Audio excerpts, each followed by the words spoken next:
Pozdravljeni. Ekipe se pripravljajo na začetek sezone 2021.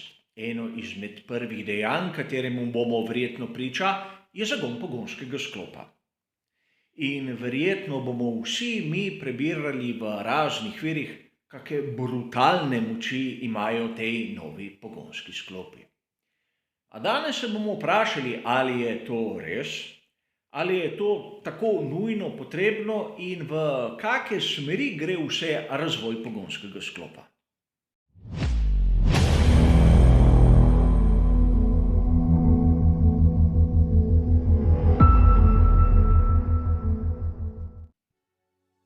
Kdor sledi mojemu kanalu, je verjetno že opazil, da sem sam precej skeptičen do raznih avtorjev, kateri malce vehementno in seveda pavšalno navajajo določene moči pogonskih sklopov. Kolikokrat smo že slišali, da je določen pogonski sklop dosegel ali presegel magično mejo 1000 konjskih moči. In tu se sam sprašujem, zakaj je magična meja 1000 in ne na primer 1005 ali 995. Težava je v tem, da mnogi avtorji navajajo to številko kot neko absolutno vrednost. A vkolikor vzamemo za dejstvo, da ima določen pogonski sklop 1000 konjskih moči, ta moč ni konstantna. Namreč razumeti moramo, da gre za pogonski sklop in ne samo motor z notranjim izgorevanjem. Namreč obstaja tisti element imenovan MGUK, kateri na eni strani proizvaja električno energijo, na drugi strani jo uporablja in ko jo uporablja, dodaja svojo moč temu motorju z notranjim izgorevanjem po pravilniku 120 kW ali približno 160 konjskih moči. In seveda ta moč je omejena, namreč ni zmeraj na razpolago. Če pogledamo tehnični pravilnik in tisto shemo pretoka energije, vidimo, da lahko pretvori 4 megajoule v krogu, vkolikor ima polno baterijo. In če vzamemo tistih 120 kW, 4 megajoule, pomeni, da to moč v enem krogu lahko uporablja za približno 33,35 sekund. Seveda, zdi se mnogo, a baterija mora biti polna. Po drugi strani, kot sem povedal, tudi MGUK polni baterijo, a s polovično manj energije na celoten krog, samo 2 megajoula. Torej je vsakomur jasno, da tudi če nekdo pove, da ima določen pogonski sklop 1000 konjskih moči in če temu verjamemo, jih nima zmeraj. To je samo tista maksimalna moč, katero lahko v teoriji doseže. A če pustimo sedaj to pri strani in se malce koncentriramo, na kaj vse morajo paziti inženirji motoristi pri projektiranju novih pogonskih sklopov. Namreč samo tista končna moč ni njihov edini cilj. Pogonski sklop kot tak vpliva tudi na aerodinamiko.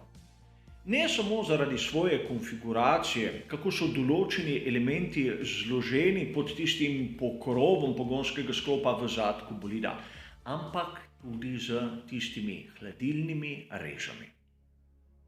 Seveda, pogonski sklop ima tisti motor z notranjim izgorevanjem med svojimi elementi in pravzaprav motor z notranjim izgorevanjem je edini generator moči.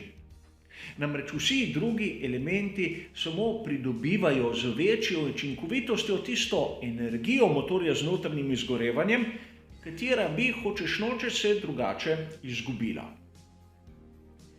Sedaj si bomo vzeli maketo in tu imam pred seboj formulo Ferrarija SF15T iz sezone 2015. A konec koncev ni važno. Razumeti moramo nekaj. Pogonski sklop poganja bolid in seveda močnejši, ko je, bolj hitro gre naprej.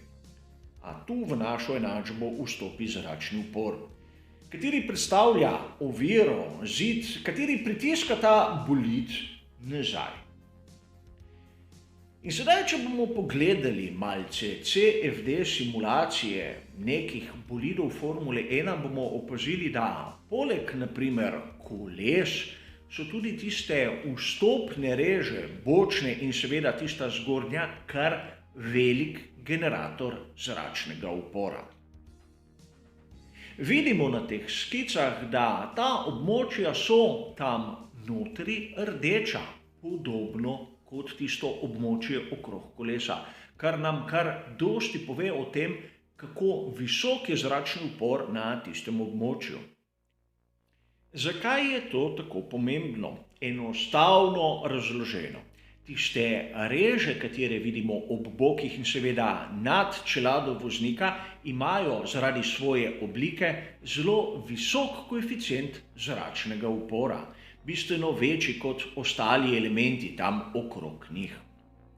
In če vzamemo tisto enostavno formulo za izračun zračnega upora, nam bo tako jasno, kajti pomnožiti moramo koeficient tega zračnega upora z gostoto zraka, s hitrostjo na kvadrat polovic ter na koncu tudi z površino. Manjša kot je površina, manjši je zračni upor, ki ga generira tisti element. Seveda tudi oblika igra kar pomembno vlogo pri tej formuli. A zavedati se moramo, da tista reža mora biti na bolidu Formule 1 in koeficienta zračnega upora tistega elementa v bistvu ne moremo zmanjšati za več kot toliko. A tu pridemo do neke dileme.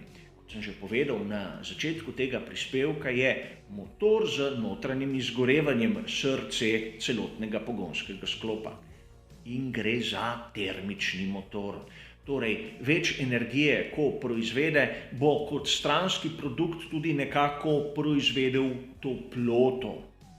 In ta toplota se mora nekako oddati v okolje. Zatorej, močnejši kot naj bi bil v teoriji motor z notranjim izgorevanjem, boljše hlajenje rabi, kajti proizvedel bo več toplote.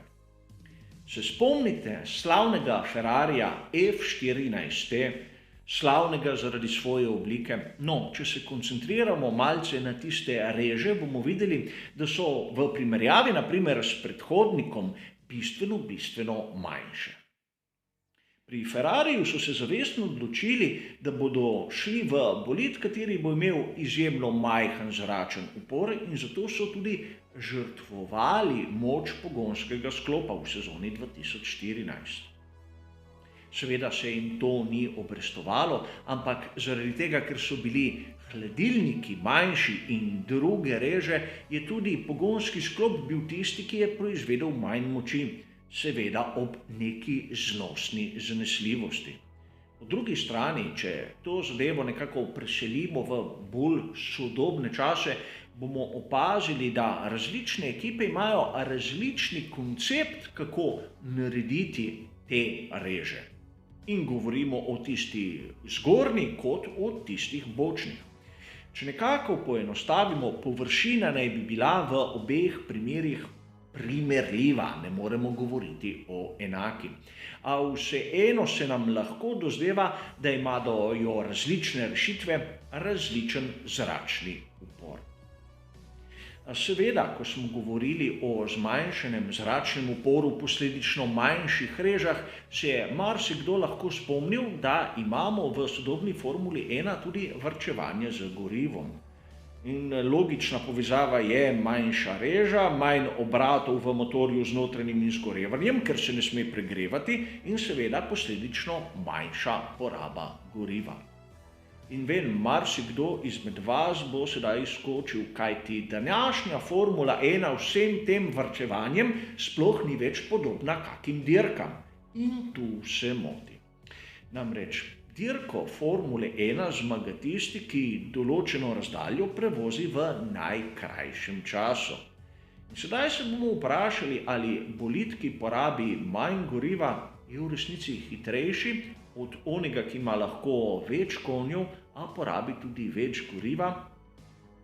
Sedaj vam bom pa predstavil enostaven primer, kaj pomeni teža pri bolidu Formule 1 in to bomo razumeli skozi naslednjo izjavo.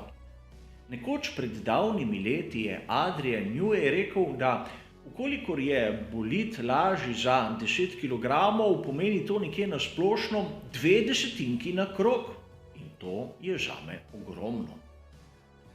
A sedaj moramo to izjavo tudi preveriti, kajti nekaj sezon je minilo od takrat, ko sem to zasledil in ni točno določeno, na kateri progi se pridobi 0,2.